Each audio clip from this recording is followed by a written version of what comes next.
The year was 476. A city that once ruled the known world now lay broken. The last emperor of Rome, a boy barely in his teens, sat motionless as a barbarian chieftain took the crown from his head. The throne room fell silent. After 1,000 years of glory, the Roman Empire had ended not with a final battle, but with a whisper. What really happened? History books will tell you about barbarian invasions and corrupt emperors, but the full story runs far deeper. For centuries, secret forces had been eating away at Rome's foundations like termites in marble. Poison in the pipes, a plague so deadly it emptied cities, betrayals that reshaped nations. Tonight we pull back the curtain on 25 hidden truths behind history's greatest downfall. These aren't just facts you've never heard before. These are the missing puzzle pieces that explain how civilization itself can crumble.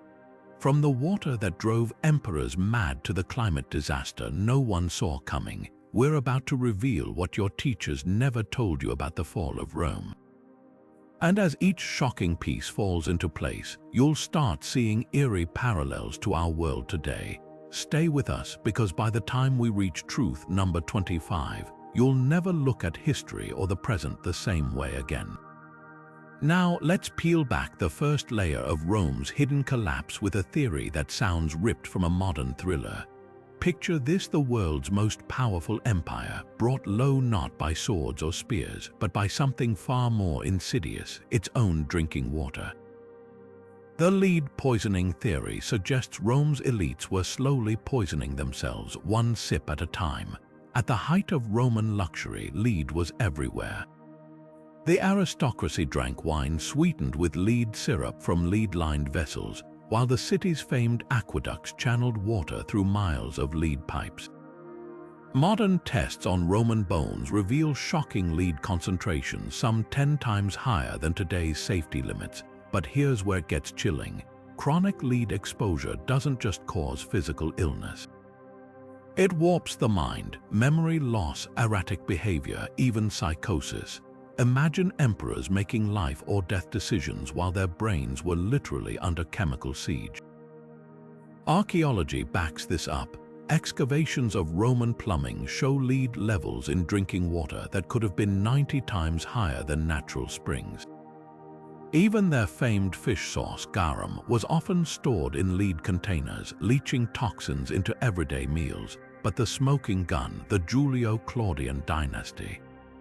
Emperors like Caligula and Nero exhibited behavior historians now call textbook lead poisoning paranoia, violent mood swings, and delusions of grandeur. Caligula's bizarre decree to appoint his horse as a senator, Nero's frenzied violin performance during Rome's Great Fire, these weren't just tyrants. They were men whose minds may have been chemically compromised. Modern science adds another damning piece. Researchers analyzing ice cores from Greenland found lead pollution spikes that precisely match Rome's peak building periods. When the empire's plumbing expanded, so did atmospheric lead, proof of industrial-scale poisoning. And it wasn't just the elites. Lower-class Romans in cramped apartments drank from communal lead pipes, meaning entire generations grew up with impaired cognition. Yet the darkest twist Rome knew. Vitruvius, an architect under Augustus, warned against lead pipes. Pliny the Elder documented lead's toxicity, but convenience trumped caution. The empire chose quick fixes over long-term survival, a lesson echoing uncomfortably today. As we'll see next, Rome's financial ruin was no accident either, just another hidden truth waiting to unravel. Now, let's turn the page to another hidden dagger in Rome's back, one that didn't come from invaders but from the empire's own treasury. Picture a coin once gleaming with silver, now so watered down it's practically worthless. This was Rome's financial suicide, a slow bleed of trust that crippled the empire from within. The rot began with emperors like Nero, who faced a dilemma. Wars cost money, bread and circuses cost money, but Rome's silver mines weren't infinite, so they did the unthinkable. They shaved the edges off silver denarii, melting the clippings to mint new coins, each batch containing less precious metal than the last. At first, it was subtle. Nero reduced silver content by about 10%, calling it a monetary reform. But like a drug, the shortcut became addictive. By the 3rd century, some coins were less than 5% silver, the rest filled with cheap copper or zinc. The effects were catastrophic. Merchants, no fools, noticed. Prices skyrocketed as the value of money plummeted. A measure of wheat that cost 2 drachmas in the 1st century ballooned to 200 drachmas by Diocletian's reign.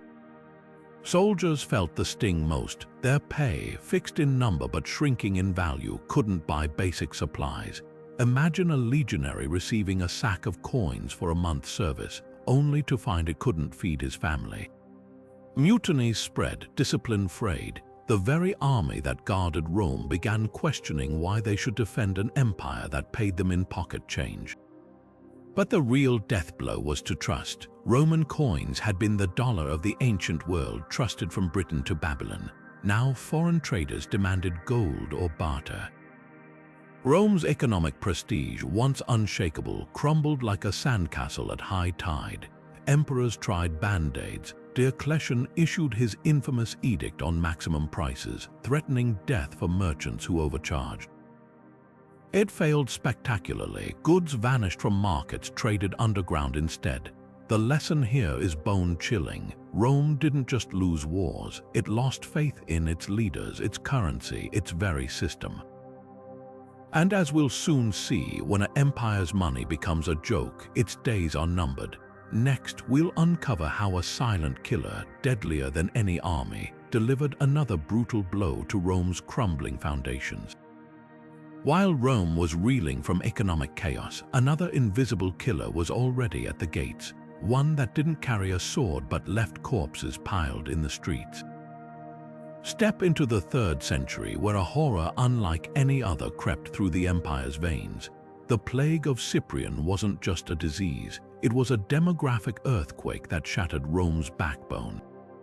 The outbreak struck around the year 250, named after the Christian bishop Cyprian, who left chilling first-hand accounts. Picture this: victims collapsed with violent fevers, their eyes bleeding, their bowels dissolving.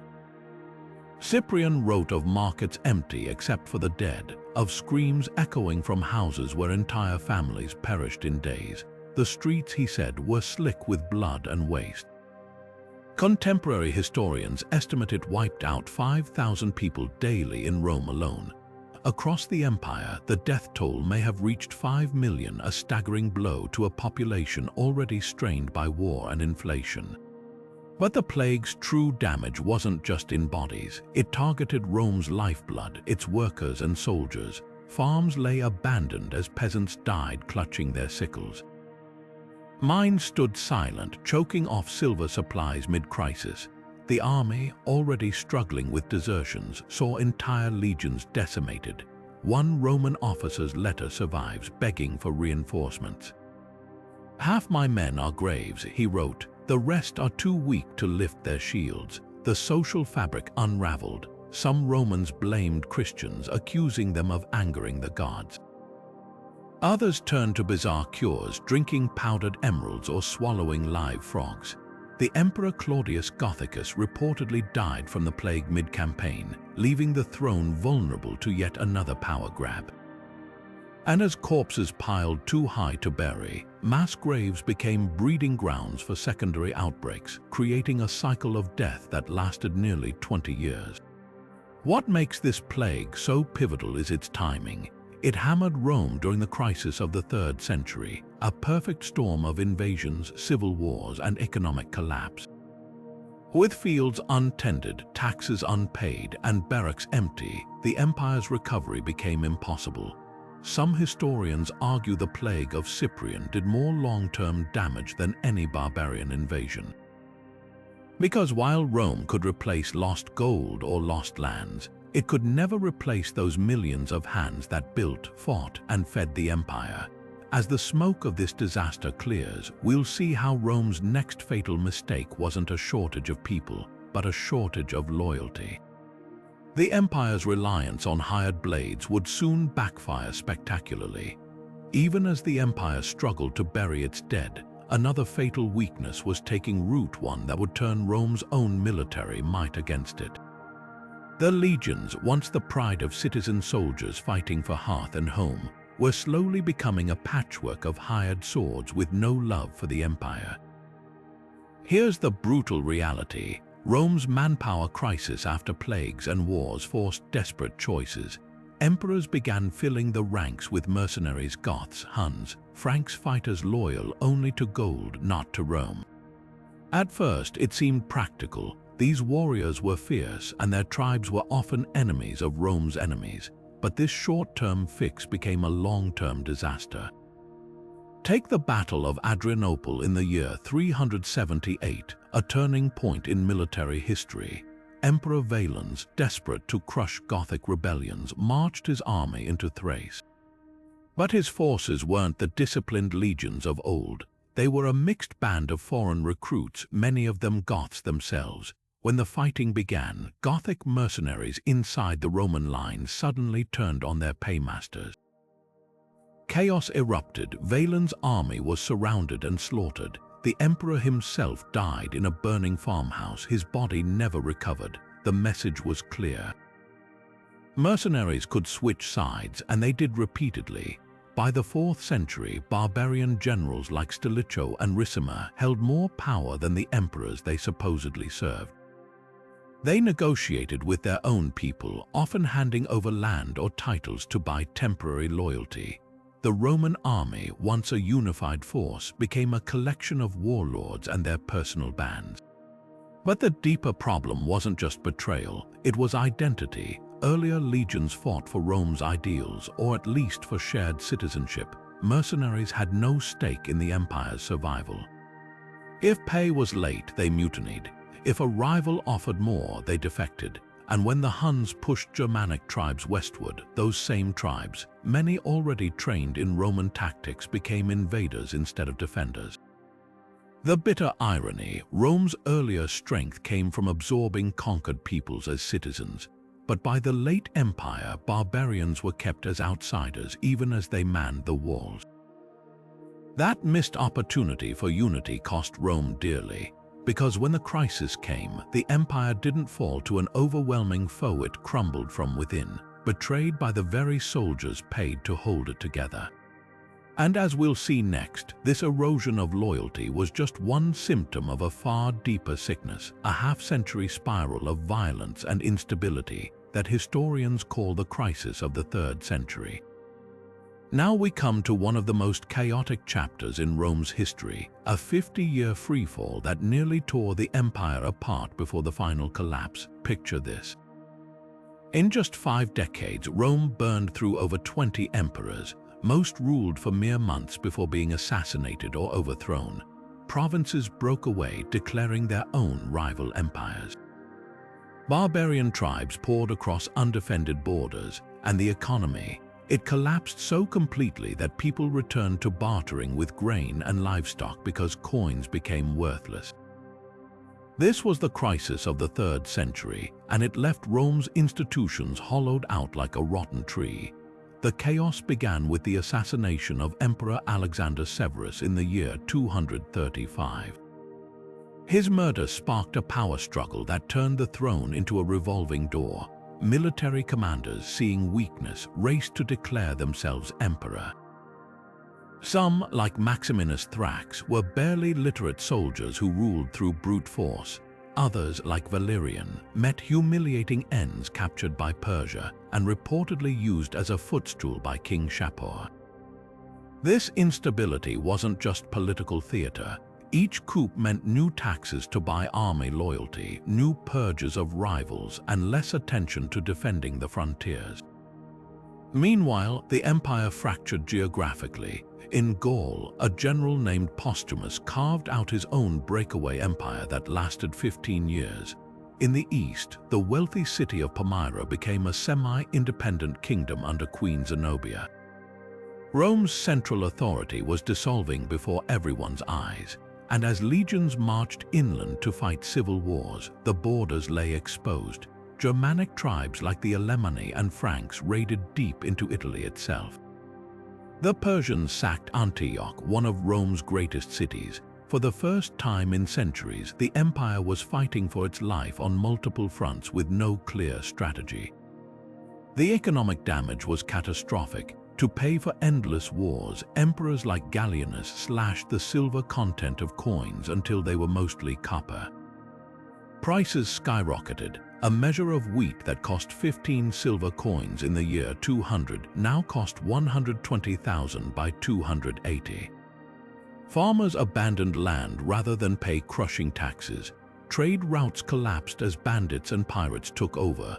The government, desperate for revenue, began demanding taxes in grain and goods instead of money, a sign the monetary system had failed. Yet the deepest wound wasn't military or economic. It was the erosion of trust. Citizens no longer believed in Rome's invincibility.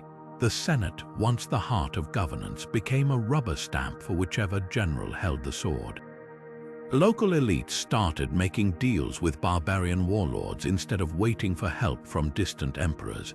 And when Diocletian finally restored order in 284, it came at a price: a rigid, militarized state where emperors ruled like gods and citizens bore ever heavier burdens.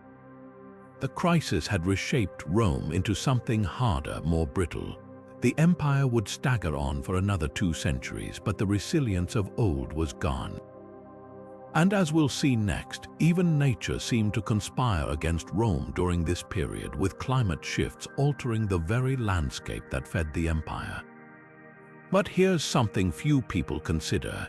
Even the weather turned against Rome. For centuries, the empire thrived during a period scientists call the Roman climatic optimum, a time of unusually warm and stable weather across Europe and the Mediterranean. Picture vineyards flourishing in northern England and olive groves stretching farther north than they ever had before. This golden age of farming helped feed Rome's exploding population and fueled its expansion. But then, right as the crisis of the 3rd century was unfolding, the climate began to shift. Tree rings and ice core data tell a chilling story. Starting around the year 250, temperatures began dipping. Rainfall patterns became erratic. What had once been predictable growing seasons turned into gambles. In regions like North Africa, Rome's breadbasket, droughts grew more frequent. Meanwhile, cooler temperatures shortened growing seasons in Gaul and Britain. And here's the cruel twist: Rome's agricultural system was built for the old climate. Farmers had spent generations planting crops suited to warmer conditions. When the weather changed, harvests failed, grain shipments dwindled, the impact rippled through society. Military campaigns stalled when armies couldn't forage enough food. Cities like Rome, which depended on imported grain, saw bread prices spiral. Emperors desperate to feed the mobs in the capital stripped provinces bare, sparking revolts. In Egypt, tax records show entire villages abandoned as farmers fled drought-stricken land. And as food grew scarce, something darker happened: the colder, wetter weather bred disease. Stored grain rotted in damp granaries. Malnutrition weakened immune systems. What makes this so fascinating is how invisibly it undermined Rome. There were no climate scientists back then, no way to understand why the weather had turned against them. Imagine being a farmer watching your fields fail year after year, thinking the gods must be angry, or an emperor receiving reports of starving legions with no clue that a global climate shift was partly to blame. Modern pollen studies even show how forests began creeping back over abandoned Roman farmland as temperatures dropped, nature reclaiming what the empire could no longer hold. This wasn't the sole reason Rome fell, of course, but it stacked the deck. A government already reeling from civil wars and inflation now faced food shortages it couldn't solve. A military struggling to pay soldiers now had to march through failing harvests. And when the so-called late antique Little Ice Age arrived centuries later, bringing even colder temperatures, it hammered the final nails into the Western Empire's coffin.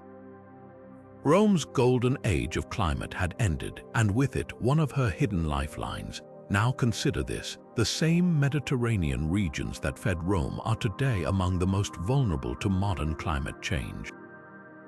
History never quite repeats, but sometimes it whispers warnings, and as we'll see next, even Rome's attempts to save itself by splitting in two would come with devastating unintended consequences. Here's how the next section could flow seamlessly from where the previous one left off. But even as climate shift strained Rome's resources, another fateful decision was brewing, one that would reshape the empire in ways its architects never intended. Let's talk about the Great Divide. In the year 286, Emperor Diocletian made a radical move. Facing an empire stretched too thin to govern, he split Rome into two halves, east and west, each with its own emperor. At first, it seemed ingenious. Two rulers could respond faster to crises, from barbarian incursions to rebellions. But this division sowed the seeds of a far graver problem. The East, with its bustling cities like Antioch and Alexandria, had always been wealthier, but Diocletian's reforms tilted the scales further. When Constantine later founded Constantinople in the year 330, he poured the empire's riches into this new eastern capital. Think marble palaces, towering aqueducts, and walls so thick they'd stand for 1,000 years. Meanwhile, Rome, the ancient heart of the empire, slowly withered.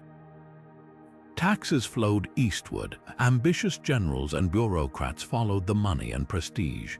The West became the poorer, neglected sibling, reliant on an overstretched military to defend its crumbling frontiers. And here's where the real tragedy unfolded. The split didn't just redistribute power, it created competing interests. Eastern emperors, safe behind Constantinople's walls, often hesitated to send troops or gold to rescue the West. Why risk their own stability for distant provinces? This tension reached a breaking point in the year 478, when the Eastern Emperor Zeno secretly encouraged the Ostrogoths to invade Italy, a move that further weakened the Western Empire he was supposed to protect. Meanwhile, Constantinople thrived. Its strategic location straddling Europe and Asia made it a trade powerhouse. Its mixed Greek and Roman culture adapted more fluidly to change. And crucially, it avoided the West's death spiral of barbarian invasions, since many migrating tribes were drawn toward Rome's vulnerable heartlands first. By the time the Western Empire collapsed in 476, the East didn't just survive, it flourished, morphing into what we now call the Byzantine Empire, which would endure for another 1,000 years. So was the split a fatal mistake? Not necessarily. It bought the Eastern Empire centuries of extra life, but for the West it was a slow bleed. Without the resources or unity of a single empire, Rome's half became a shadow, a hollow relic picked apart by invaders while its wealthier twin watched from across the sea. And as we'll see next, even the West's attempts to buy loyalty would backfire spectacularly. Now let's turn to a moment that shook the ancient world to its core, the sack of Rome in the year 410. Picture this: for 800 years, Rome had stood unbreached by foreign armies. Its walls were symbols of invincibility, its streets the heartbeat of an empire. Then came Alaric, king of the Visigoths, leading a force of warriors who'd been pushed to the brink by Roman betrayals. This wasn't just an invasion, it was a reckoning. Contrary to popular myths, Alaric didn't burn Rome to the ground. His goal wasn't mindless destruction, it was leverage. The Visigoths had served as Roman allies only to be cheated of pay and land. When negotiations failed, Alaric struck. For 3 days, his troops moved through the city with chilling precision. They looted treasures, from the spoils of Jerusalem's temple to senatorial villas, but spared most churches and civilians.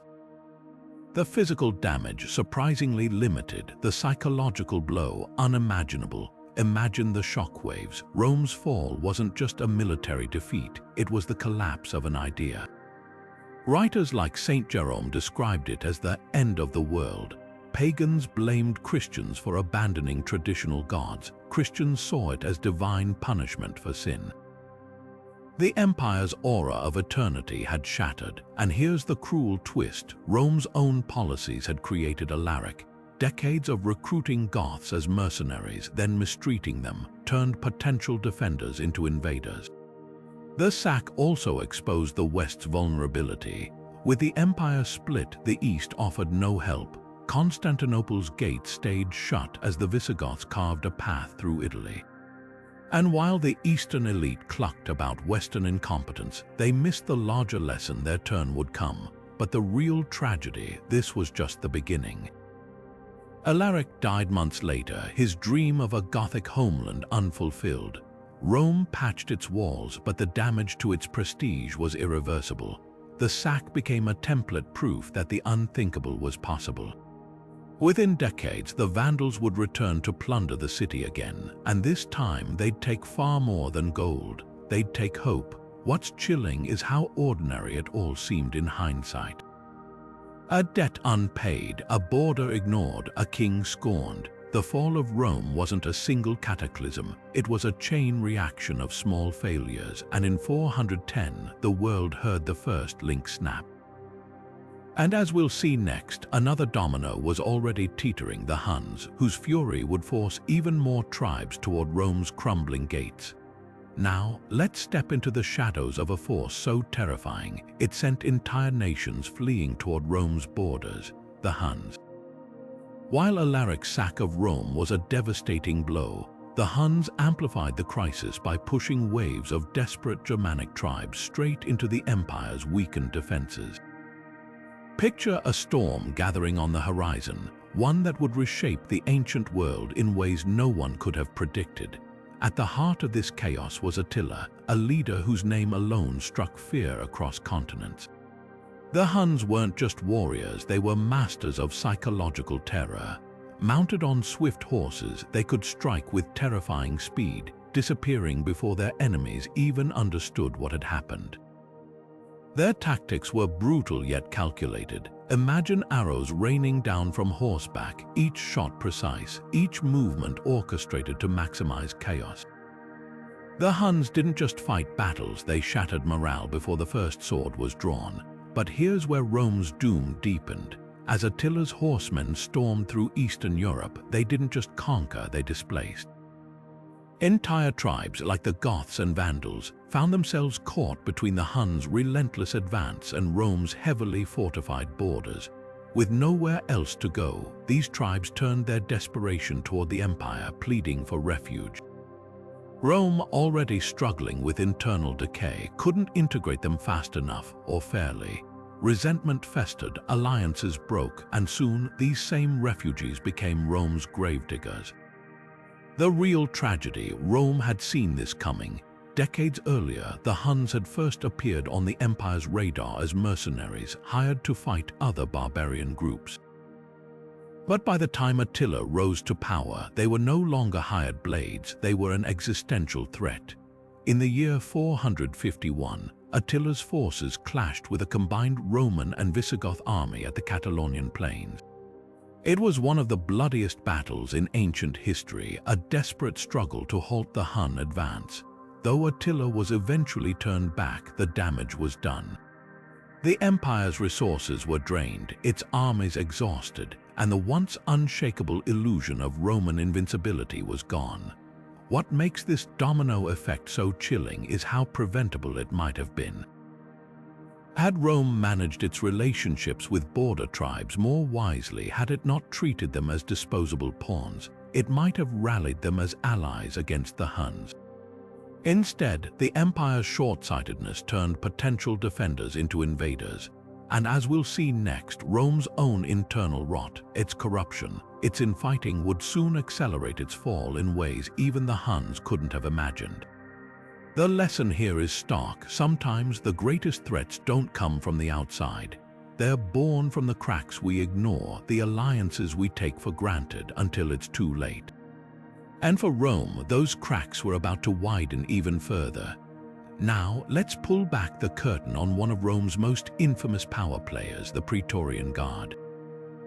What began as an elite unit tasked with protecting the emperor devolved into a corrupt institution that arguably did more harm than good. These weren't just bodyguards, they were kingmakers, wielding enough influence to decide who ruled and who fell. And their choices rarely had anything to do with merit. Picture this: Rome's throne wasn't always inherited, it was often sold. The Praetorian Guard became notorious for auctioning imperial power to the highest bidder.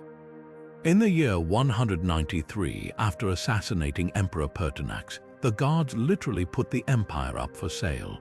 Didius Julianus, a wealthy senator, won the bidding war, promising each soldier a staggering sum equivalent to several years' pay. The city watched in horror as the very men sworn to protect the emperor turned the throne into a commodity, but the rot went deeper than one outrageous auction. The guards' interference created a cycle of instability.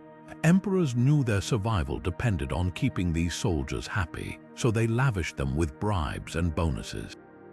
Over time, loyalty to Rome eroded, replaced by loyalty to gold. And when an emperor failed to pay up, the consequences were brutal. Of the first 12 emperors after Augustus, 5 were murdered by the Praetorians or their allies. This wasn't just corruption, it was institutionalized treachery. The irony: the Guard was originally Augustus's solution to a problem. After the chaos of the civil wars, he created this elite force to prevent coups. But by concentrating power in their hands, he inadvertently created a monster. The Guard realized they didn't need to serve the empire, they could control it.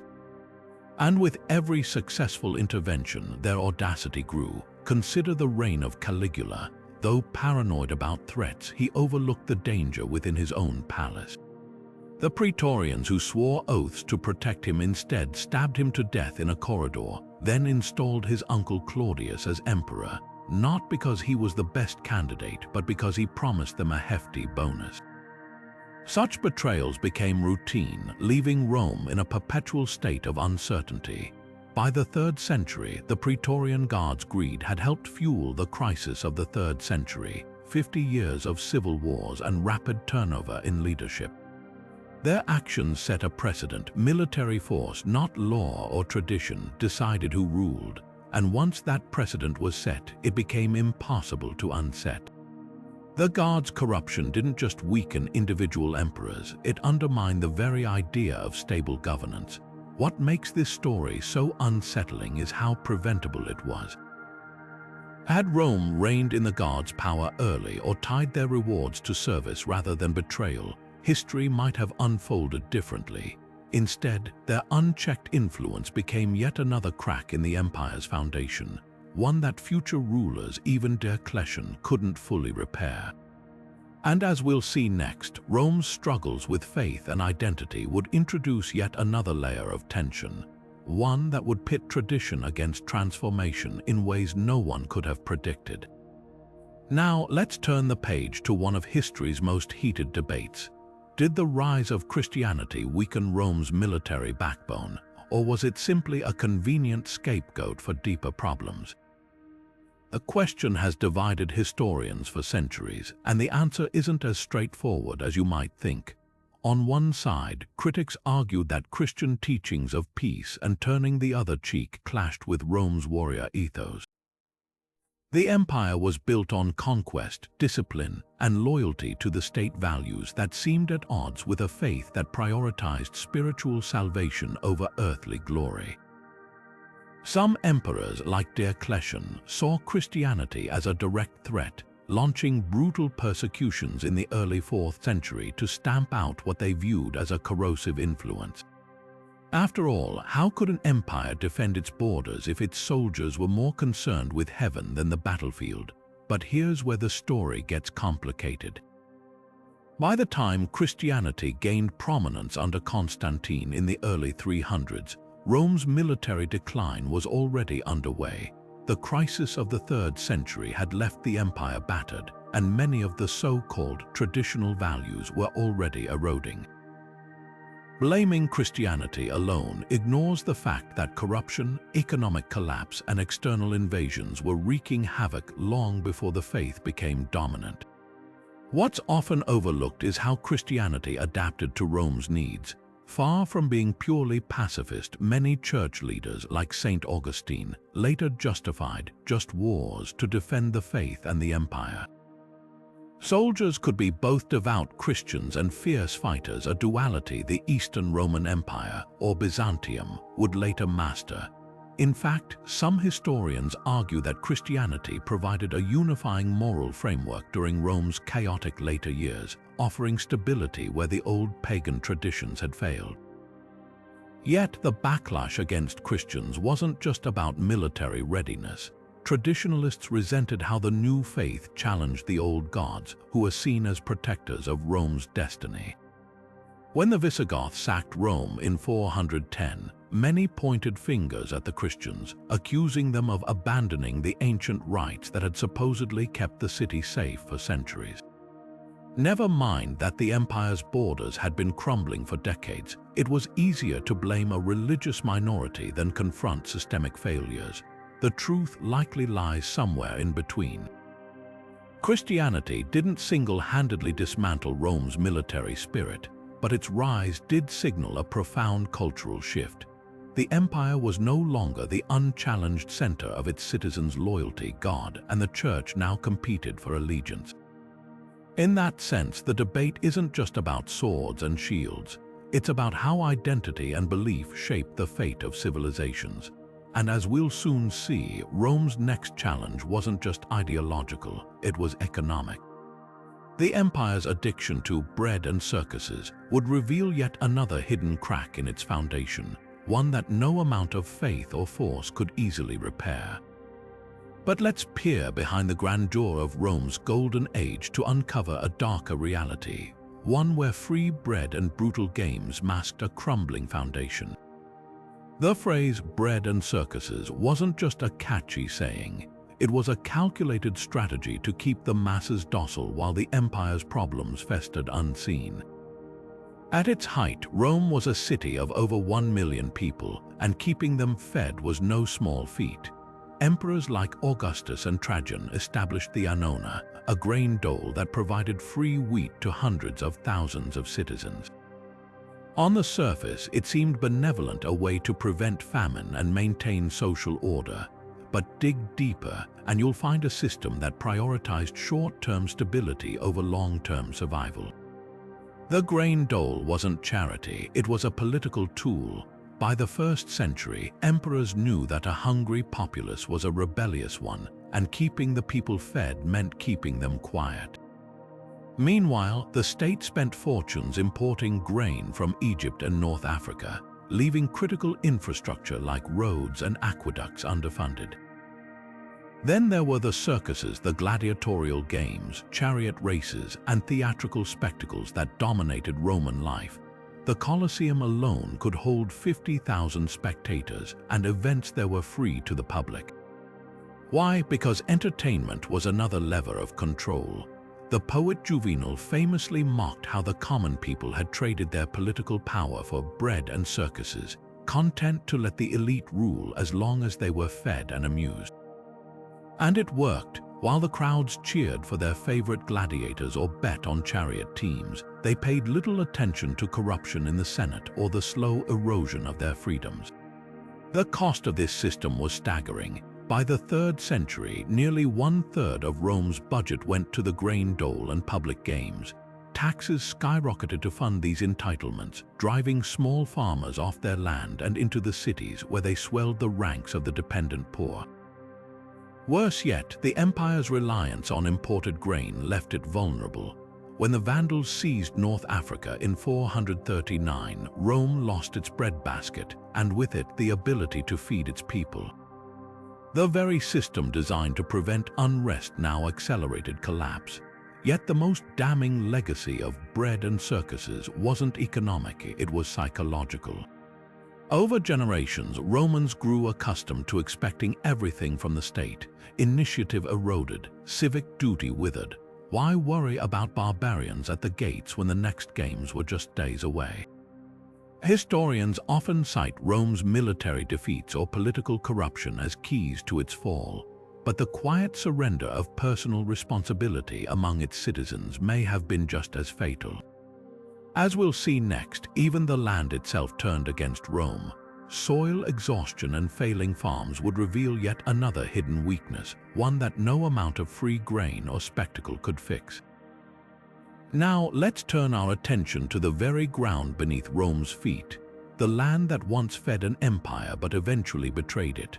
While bread and circuses distracted the people, a silent crisis was unfolding in the countryside, where centuries of overfarming had stripped the soil of its vitality.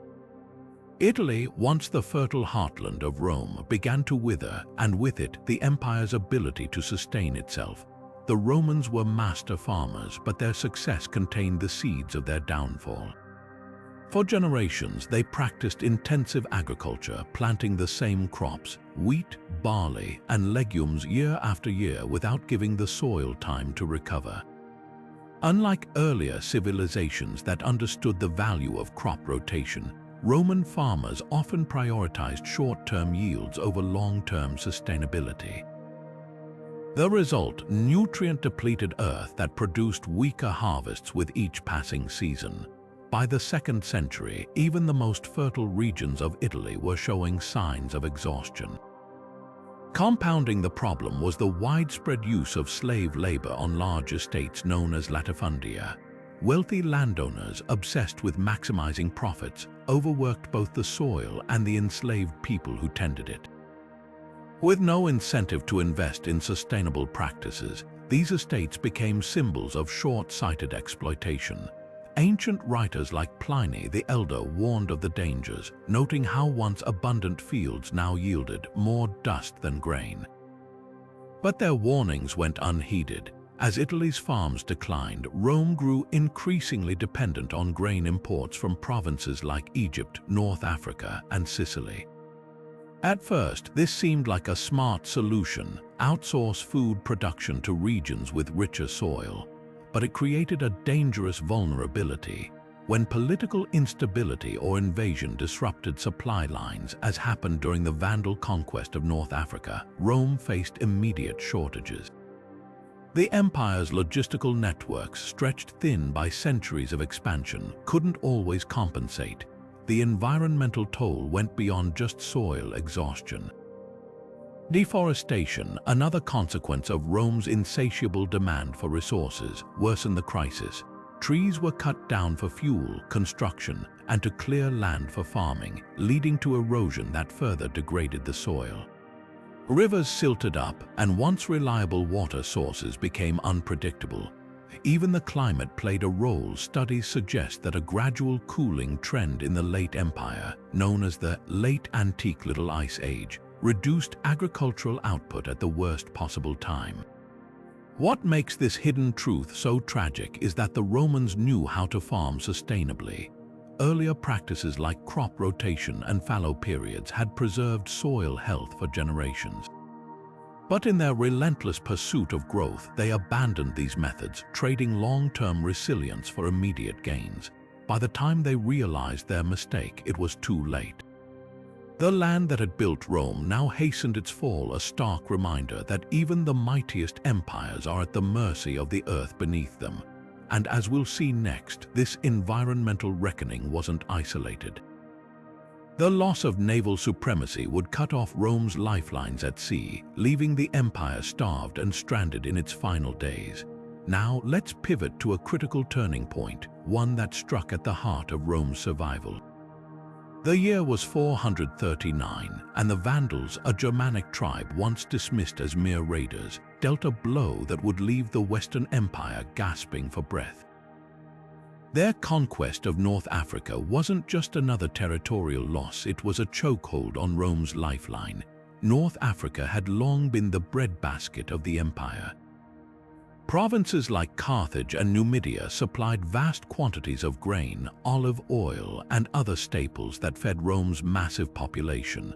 The region also generated enormous tax revenues, funding everything from the military to public works.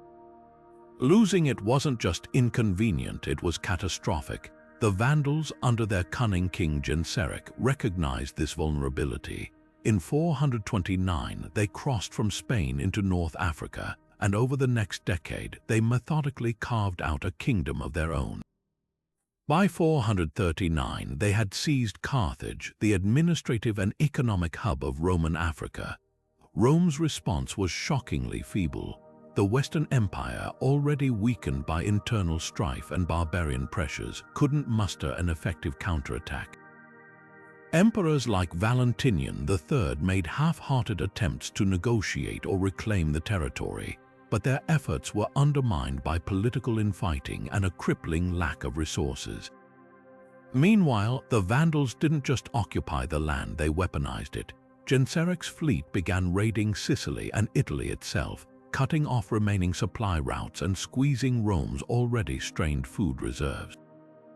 The economic fallout was immediate. With North Africa's grain shipments severed, Rome faced soaring prices and shortages. The annona, the state-sponsored grain dole that had kept the urban poor from rioting for centuries, became erratic.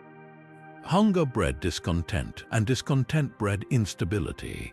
Tax revenues plummeted, leaving the empire unable to pay its soldiers or maintain critical infrastructure. The Western Empire, already a shadow of its former self, was now trapped in a vicious cycle. No food meant no taxes meant no army, and no army meant no hope of reclaiming lost provinces.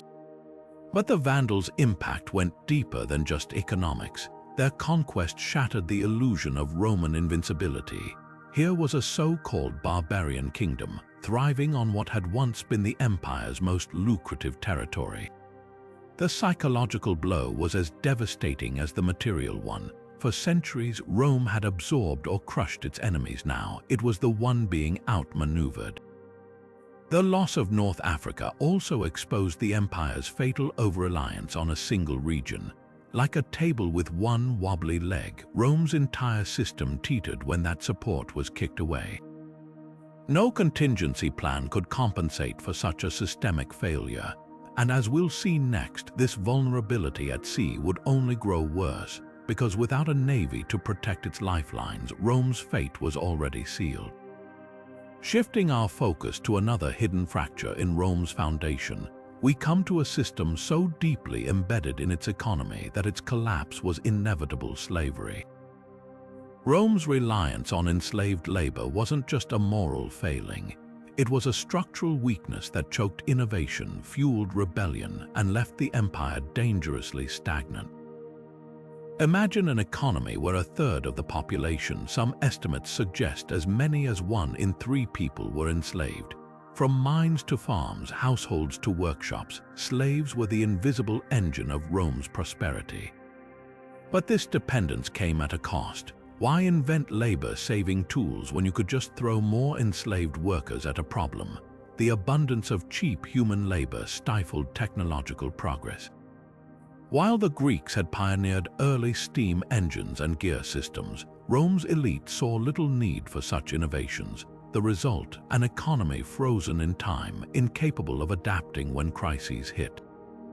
The social tensions were even more explosive. Enslaved people weren't a passive underclass. The revolt led by Spartacus in 73 BC was a warning sign, one that Rome ignored. For 2 years, his army of escaped gladiators and enslaved workers humiliated Roman legions, exposing the fragility of a system built on coercion. Though crushed, the rebellion left scars.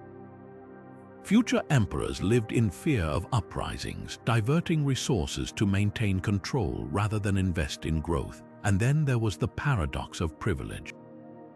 Freedmen, former slaves who gained their liberty, often became wealthy, sometimes even outshining old aristocratic families. This blurred the social hierarchy, creating resentment among Rome's traditional elite. Instead of uniting against external threats, the empire fractured along class lines. The very people who should have been defending Rome were too busy fighting each other. Worst of all, slavery warped Rome's demographics. Large estates worked by enslaved laborers pushed small farmers off their land. These displaced citizens flooded into cities relying on the grain dole, a system already strained by the loss of North Africa. The cycle was vicious. Fewer free farmers meant fewer recruits for the army, which instead had to rely on mercenaries with no loyalty to Rome. the empire's refusal to reform this system was its own undoing. By the time the Visigoths and Vandals arrived, Rome had already been hollowed out from within. Slavery hadn't just fueled its rise, it had cemented its fall.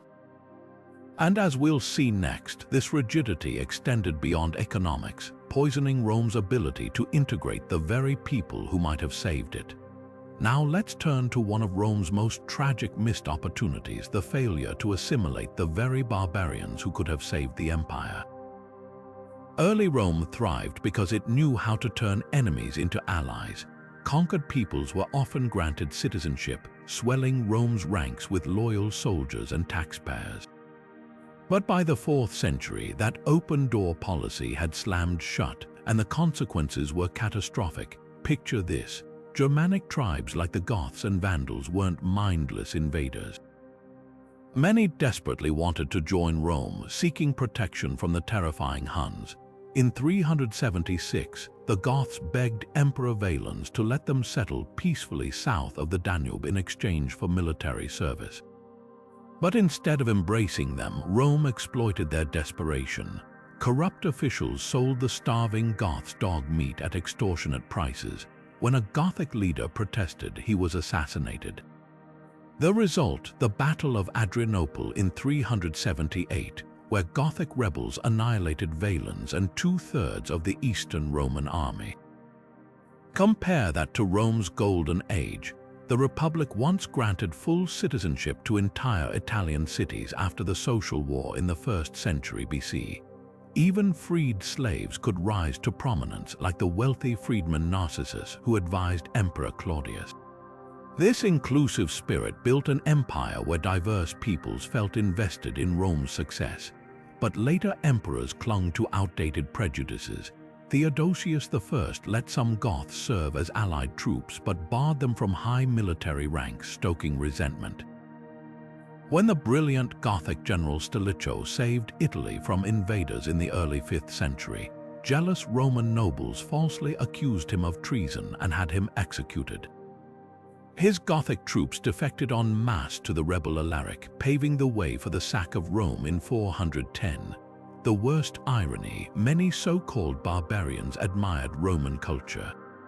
The Visigothic king Atholl famously declared he'd wanted to replace Rome with a Gothic empire, but realized his people needed Roman law to thrive. Even Attila the Hun employed a Roman secretary and demanded Latin tutors for his sons. Had Rome extended citizenship instead of suspicion, these warriors might have defended the empire they admired. Instead, exclusion became a death spiral. Fewer citizens meant fewer recruits, forcing reliance on resentful mercenaries. By 476, the Germanic general Odoacer didn't even bother conquering Rome. He simply deposed the last emperor and ruled Italy himself. The empire didn't fall because barbarians were stronger. It fell because Rome forgot what once made it great, and this rigidity didn't just apply to people, it infected Rome's leadership. As we'll see next, the parade of short-lived emperors in the 3rd century created a crisis no enemy could match. Now let's dive into one of the most chaotic chapters in Roman history, the era of the so-called barracks emperors, where the throne became a revolving door for military strongmen.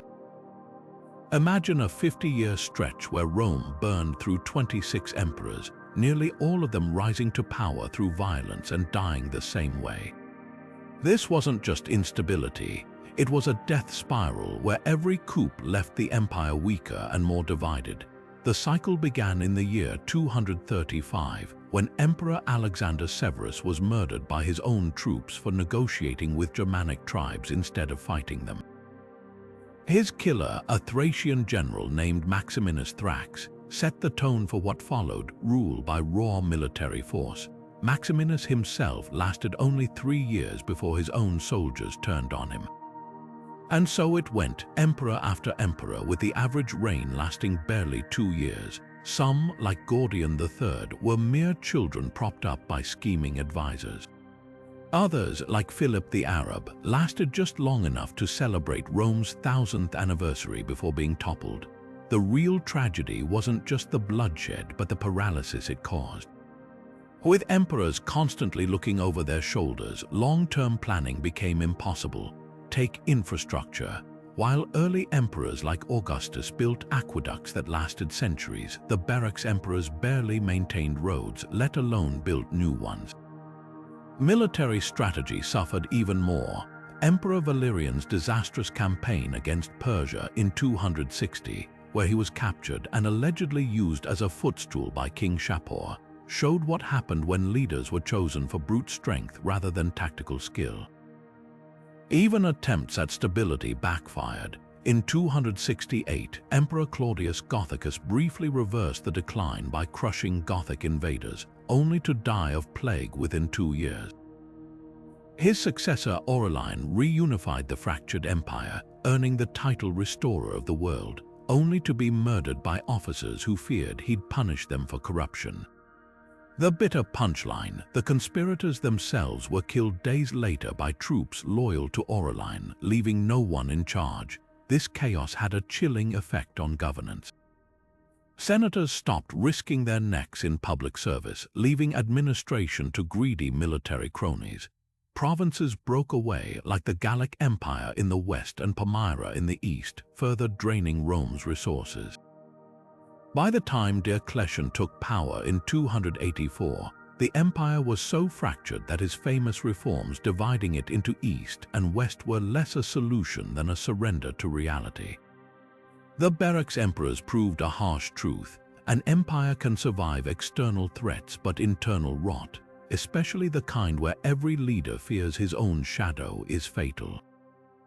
And as we'll see next, this instability bled into Rome's economy in ways that would haunt it for centuries. Now let's turn our attention to a less dramatic but equally devastating factor in Rome's decline: the silent bleeding of its wealth to the east. While emperors fought civil wars and barbarians hammered at the borders, Rome's economy was quietly being drained by its insatiable appetite for silk. This wasn't just a fashion trend. It was an economic hemorrhage that starved the empire of the precious metals it needed to survive. The problem began with Rome's luxury trade with China, or more precisely, with the intermediaries who controlled the Silk Road. Every year, vast quantities of silver coins traveled east to pay for silk, spices, and other exotic goods.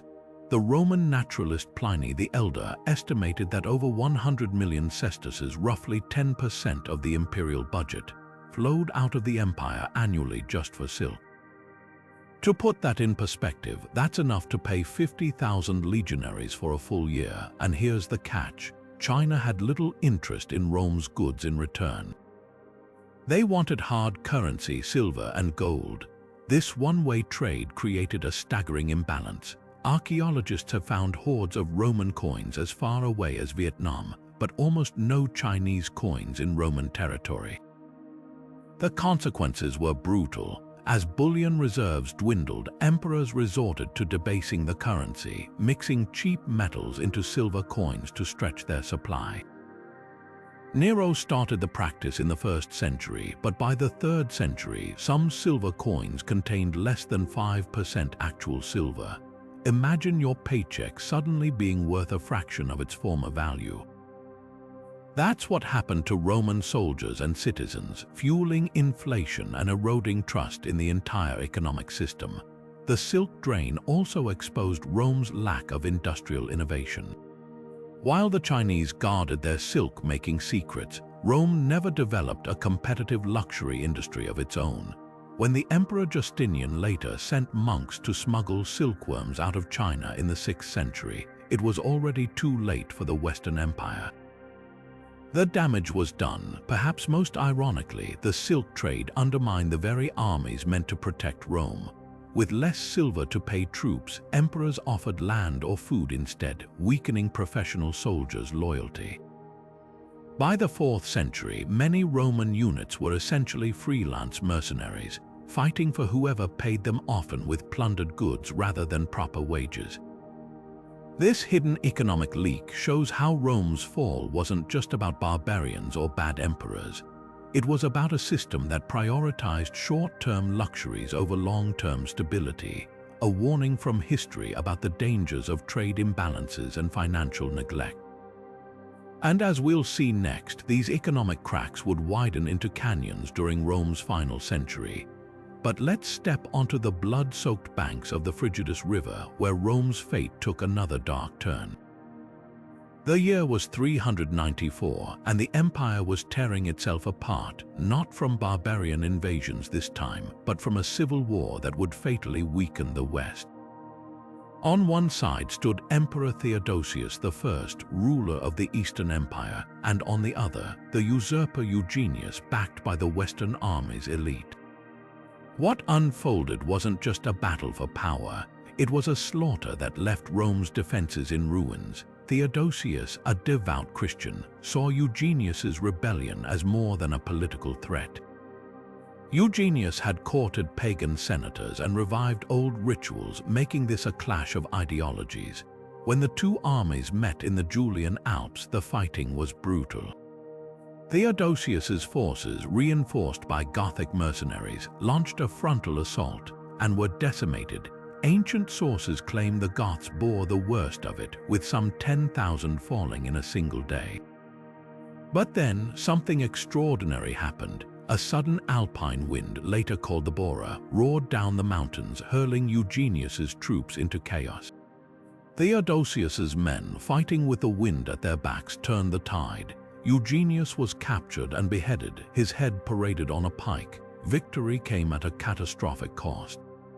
Theodosius's Gothic allies, though instrumental, had been used as disposable shock troops. Their survivors, bitter and betrayed, would later turn against Rome. Worse, the Western army, the last professional force defending Italy, was annihilated. In its place, Theodosius left a patchwork of understrength units and unreliable foederati, barbarian allies with shifting loyalties. When he died just months later, the empire was split between his young sons, Arcadius and Honorius. The West, now militarily hollowed out, was a sitting duck. The Frigidus River battle also exposed a fatal flaw in Roman strategy: the overuse of barbarian troops. The Goths who fought for Theodosius were the same people who, under Alaric, would sack Rome in 410. By depleting their own ranks and relying on outsiders, Roman emperors had built an army that owed no true loyalty to Rome. This wasn't just another civil war. It was the moment the Western Empire lost its ability to fight back. Within 80 years, Rome would fall not with a single blow, but from the exhaustion of battles like Frigidus, where victory and defeat were equally deadly. And as we'll see next, the empire's fragmentation would only accelerate under leaders who couldn't, or wouldn't repair the damage. Now let's turn to the story that's often told as the dramatic finale of Rome's collapse, the tale of Romulus Augustulus, the so-called last emperor. But history is rarely as simple as legends make it seem. Romulus wasn't a mighty ruler brought low by barbarians. He was a boy, barely 16 years old, placed on the throne by his father, a Germanic general named Orst. His reign wasn't a true rule, it was a puppet show, with Germanic warlords pulling the strings behind the scenes. The year was 475, and the Western Empire was already a shadow of its former self. Real power didn't lie with the emperor in Ravenna. It was held by men like Orst, a former secretary to Attila the Hun, who commanded the loyalty of the army. When Orst overthrew Emperor Julius Nepos, he didn't take the throne himself. Instead, he put his son, Romulus, in the purple, knowing a child emperor would be easier to control. The name Romulus Augustulus was symbolic, a deliberate echo of Rome's mythical founder and its first emperor, but it was hollow. The empire Romulus ruled had no real authority beyond Italy, and even there, Germanic troops called the shots. Just a year later, the illusion shattered. Odoacer, another Germanic general, turned on Orst, killing him and capturing Ravenna. Romulus was spared not out of mercy, but because he was irrelevant. Odoacer didn't even bother to execute him. Instead, he pensioned the boy off to a villa in Campania, where he likely lived out his days in quiet obscurity. The imperial regalia wasn't destroyed, it was sent to Constantinople, a symbolic nod to the Eastern Empire's continued existence. So why does Romulus Augustulus loom so large in popular memory? Because his deposition in 476 provides a tidy-in point for textbooks, but Rome didn't fall in a day. The empire's decline was a slow unraveling, not a single event. In truth, the Western Empire had been crumbling for decades, its territories picked apart by barbarian kingdoms, its armies staffed by mercenaries who owed no loyalty to Rome. By the time Odoacer took power, the title Emperor of the West had become meaningless. The myth of the last emperor distracts from the real lesson. Rome didn't collapse because of one weak ruler. It fell because the systems that sustained it had already failed. The bureaucracy was broken, the economy was shattered, and the military was no longer Roman. Romulus Augustulus wasn't the cause. He was just the quiet footnote at the end of a long, slow decline. And as we'll see next, even after his deposition, fragments of Roman power persisted in unexpected places, proof that the empire's legacy was far more complex than a single fallen throne. Now, let's step into the eerie silence of Rome itself, a city that once pulsed with over 1 million souls but now stood hollow, its grandeur crumbling into ghostly ruins. The empire's heart didn't just weaken, it withered, and the archaeology tells a story as stark as it is sobering. At its peak, Rome was the world's first megacity, a bustling metropolis where aqueducts gushed fresh water into ornate fountains and marble monuments gleamed under the Mediterranean sun. But by the 6th century, the picture was unrecognizable. The population had collapsed to a mere 20,000, a staggering 98% drop. Streets that once thronged with merchants, senators, and soldiers were now overgrown with weeds. The Great Forum, where Cicero once spoke, became a pasture for grazing livestock. What caused this urban freefall? Start with the aqueducts, Rome's lifelines. These engineering marvels stretched for miles, delivering water to baths, homes, and public wells.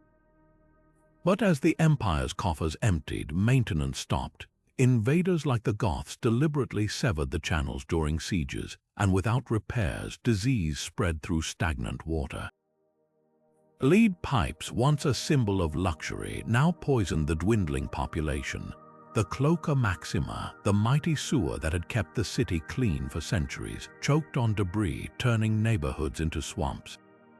Then came the monuments. The Colosseum, where gladiators once fought before roaring crowds, was scavenged for stone. The Senate House, where emperors were debated, became a fortified shelter for squatters. Even the Pantheon, miraculously preserved, stood as an island of grandeur in a sea of decay. Archaeologists find layers of silt in once busy squares, evidence of floods left unchecked as the city's caretakers vanished. But the most chilling clue lies in the graves. Mass burials from the 5th century reveal malnutrition and trauma, with skeletons showing signs of violence and starvation. The grain shipments from North Africa, severed by Vandal conquests, never returned. Without food, without work, and without hope, Romans fled. Some sought refuge in fortified hill towns, others vanished into the countryside. The city's elite, those who could afford to, retreated to fortified villas, leaving the poor to fend for themselves in the ruins. This wasn't just decline. It was urban unraveling, and it mirrors a bitter truth. Civilizations aren't murdered, they starve, they rot, they're abandoned piece by piece. Rome's empty streets whisper a warning about what happens when systems fail and people lose faith. Yet even in this desolation, there's a twist. As we'll see next, the Eastern Empire didn't just endure, it thrived, turning Constantinople into a beacon that outshone Rome's twilight. The empire's story wasn't over, it was simply changing address. But let's set sail for a moment, because Rome's downfall wasn't just written in its crumbling streets. It was also decided on the waves. For centuries, the Mediterranean had been Rome's private lake, patrolled by a navy so formidable it crushed pirate fleets and secured trade routes from Spain to Syria. Yet by the 5th century, that dominance had evaporated, and the consequences were catastrophic. The rot began with neglect. As emperors scrambled to fund armies for endless land wars, naval budgets were slashed. Ships rotted in harbors and skilled sailors drifted away. Meanwhile, the Vandals, a Germanic tribe that had carved out a kingdom in North Africa, saw an opportunity. Under their cunning king Gaiseric, they built a fleet from scratch, mastering the sea with terrifying speed. In 429, they crossed the Strait of Gibraltar with 80,000 people, seizing Carthage, Rome's breadbasket. But their real power lay in their ships. By 439, they were raiding Sicily and Sardinia, strangling Rome's grain supply. Then came the pirates. With no Roman fleets to stop them, rogue vessels terrorized the Mediterranean. Merchant ships were plundered, coastal towns ransacked, and vital trade routes severed. The empire, which once moved grain, olive oil, and troops with ease, now faced shortages that fueled riots in Rome itself. The Vandals took it further. In 455, they sailed up the Tiber and sacked Rome for 2 weeks, looting treasures even the Goths had left untouched. The message was clear: without a navy, Rome was defenseless. Archaeologists find grim proof in shipwrecks. Roman vessels from this era show hasty repairs and makeshift designs, a far cry from the sleek warships of the past. Coin hoards buried near coasts tell of terrified citizens hiding wealth from raids. Even the Eastern Empire, which maintained a stronger fleet, struggled to protect the West. When the Vandals finally cut off North Africa entirely, Rome's fate was sealed. No grain meant starvation, and no trade meant economic collapse. Here's the brutal irony: Rome had once mastered the sea to build an empire. But by abandoning that mastery, it handed victory to its enemies. The Mediterranean, once a Roman highway, became a noose. And as we'll soon see, this wasn't just a military failure. It was a warning about what happens when empires forget the foundations of their power. Now let's turn our gaze inward, because Rome's collapse wasn't just about external threats. It was also about a quiet takeover from within. By the late 4th century, the Roman army had transformed into something unrecognizable to its founders. Germanic warriors, once enemies on the battlefield, now held the empire's highest military ranks. Men like Stilicho and Ricimer didn't just serve Rome, they controlled it, wielding power so absolute that emperors became little more than puppets. Take Stilicho, a half-Vandal general who rose to command the Western armies. On paper, he was Rome's defender. In reality, he orchestrated political purges, married his daughter to Emperor Honorius, and diverted legions to settle personal scores. When the Goth Alaric threatened Italy, Stilicho's hesitation, whether from strategy or self-interest, allowed the sack of Rome in 410. The Senate, furious, accused him of treason and executed him. But his death didn't restore Roman control. It revealed a chilling truth: the army was no longer loyal to Rome. It answered to Germanic warlords. Ricimer's reign of influence was even more brazen. A Suebi Goth, he dominated the Western Empire for over 15 years, appointing and deposing 4 emperors like chess pieces. When Emperor Majorian tried to rebuild Rome's military strength, Ricimer saw him as a threat and had him executed. Later, he starved another emperor, Anthemius, into surrender during a siege in Rome itself. These weren't acts of defense. They were the moves of a kingmaker who treated the imperial throne as a prize for loyalty, not merit. The deeper problem was recruitment. Facing constant wars, Rome had depleted its citizen soldiers. Germanic tribesmen filled the gaps, bringing their own loyalties. By the 5th century, entire units spoke Gothic, not Latin. Emperors, desperate to keep them happy, granted land and titles, effectively outsourcing Roman power. When Odoacer, a Germanic general, finally deposed the last emperor in 476, it wasn't a conquest, it was the inevitable end of a slow merger. Archaeological finds tell this story in metal and bone. Germanic-style brooches appear in Roman officer graves. Inscriptions honor brave foederati, allied troops, while ignoring Roman recruits. Even the Eastern Empire wrote scornfully of the West's barbarianized armies. Rome's military, once the engine of its greatness, had become a hostage to the very forces it had tried to tame. And as we'll see next, this erosion of identity didn't just weaken the empire, it erased the line between Rome and its enemies altogether. But the story doesn't end with Germanic generals pulling the strings. Let's rewind to a pivotal moment decades earlier when an emperor's choices set the stage for Rome's unraveling. Theodosius I, the last ruler to command both halves of the empire, made two decisions in 395 that would echo catastrophically through history. First, he permanently divided Rome between his young sons, Arcadius in the east and Honorius in the west. Second, he outlawed pagan worship, branding it as treason. On the surface, these moves aimed to stabilize the empire. In reality, they fractured it beyond repair. Splitting the empire wasn't new. Diocletian had tried it a century earlier. But Theodosius made it irrevocable. Unlike past divisions where co-emperors still cooperated, the East and West now operated as rivals. Constantinople hoarded wealth and troops, while the West faced invasions with dwindling resources. The Eastern court even sabotaged Western efforts, like when Arcadius's minister Rufinus refused to send reinforcements during the Gothic crisis. This wasn't just bureaucratic division. It was a death sentence for the West, abandoned to fight alone. Then came the religious crackdown. Theodosius, a devout Christian, ordered the closure of pagan temples and banned ancient rituals like the Olympic Games. He sent mobs to destroy the Serapeum, Alexandria's great temple, and stripped pagan aristocrats of their titles. To traditionalists, this was cultural genocide. Senator Symmachus pleaded for tolerance, writing, "The heart of so great a mystery cannot be reached by one path alone." But Theodosius refused. The result: alienated elites withdrew their support just when Rome needed unity. Archaeology reveals the backlash. In Britain, hidden caches of pagan statues buried in the 4th century suggest secret defiance. In Rome, graffiti cursed the Christian tyrant. Even the army, still steeped in pagan traditions like worshipping the war god Mars, grew resentful. When the Goths raided Greece in 396, local pagans reportedly cheered, seeing them as liberators from Christian oppression.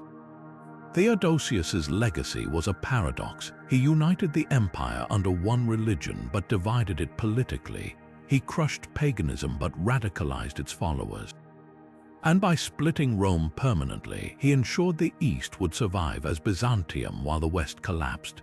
His decisions didn't just weaken Rome, they rewrote its destiny. And as we'll see in our final truth, by 476, the Western Empire wasn't conquered.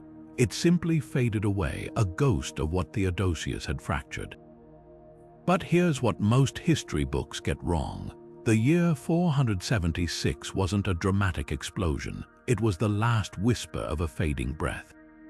Picture this: a teenage emperor named Romulus Augustulus, whose name ironically echoed Rome's mythical founder, quietly pushed off the throne by a Germanic general named Odoacer. No grand battle, no sacking of cities, just a pension deal and a shipment of imperial robes to Constantinople. Why? Because by then, the Western Roman Empire wasn't just weak, it was already a ghost. The real story starts decades earlier. While the East thrived as Byzantium, the West had become a patchwork of Germanic kingdoms pretending to obey Rome. Take the so-called empire in the 460s. The real power wasn't with Emperor Libius Severus, it was with Ricimer, a Germanic general who installed and deposed 4 emperors like chess pieces. By 476, Rome's territory had shrunk to little more than Italy itself, and even that was run by Odoacer's soldiers. When he took control, Constantinople barely blinked. They just called him a patrician and moved on. What's fascinating is what survived. Roman rump states kept the flame flickering in places like Soissons in northern Gaul, where a Roman warlord named Syagrius ruled until 486. Or the kingdom of the Romans in Dalmatia, which lasted until the 600s.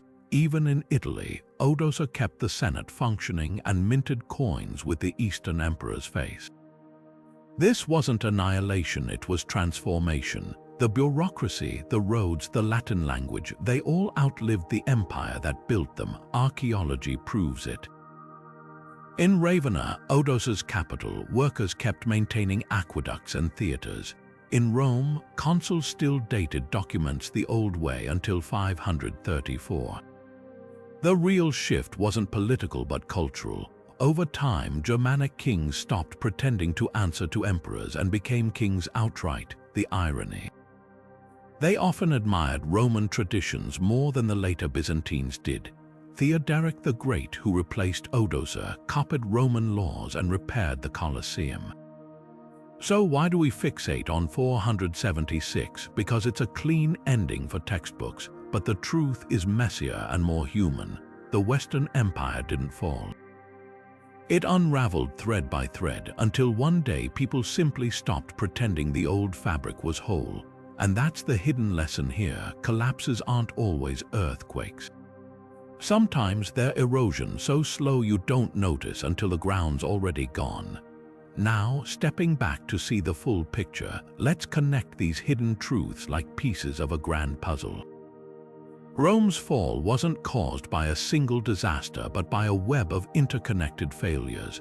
The lead poisoning theory and the Plague of Cyprian weakened the population, while economic inflation and currency debasement eroded trust in the empire's foundations. Over-reliance on mercenaries meant Rome's defense was in the hands of those with no loyalty to it, and the crisis of the 3rd century shattered any hope of stability. Climate shifts disrupted agriculture, and the split between East and West left the empire divided against itself. Corruption in the Praetorian Guard turned protectors into predators, and the rise of Christianity, whether unfairly blamed or not, marked the end of an era's values. Bread and circuses distracted the masses, while soil exhaustion and lost provinces like North Africa starved Rome of resources. Slavery stifled innovation, and failed assimilation of barbarians turned potential allies into enemies. The endless cycle of barracks emperors, the drain of wealth to China, and battles like the Frigidus River bled the empire dry. Urban decay and naval neglect cut off lifelines, while the Germanization of the army blurred the line between defender and conqueror. Theodosius's decisions alienated key supporters, and by the time Odoacer took power, Rome was already a hollow shell. Each of these factors fed into the next, creating a chain reaction no single emperor or reform could stop. It wasn't just an empire collapsing, it was a system unraveling under its own weight.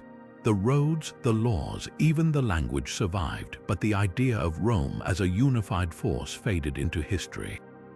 So here's the question that should keep us up at night. Could today's superpowers face similar hidden vulnerabilities? Are we, like the Romans, ignoring slow cracks in the foundation while focusing on surface-level threats? Economic inequality, political polarization, climate change, overstretched militaries sound familiar. History doesn't repeat, but it often rhymes. What do you think? Drop your thoughts in the comments below. Let's dissect the parallels. And if you found this deep dive into Rome's fall as fascinating as we did, don't forget to like, subscribe, and hit that notification bell so you never miss our journeys into the mysteries of history. Until next time, keep questioning the stories we think we know.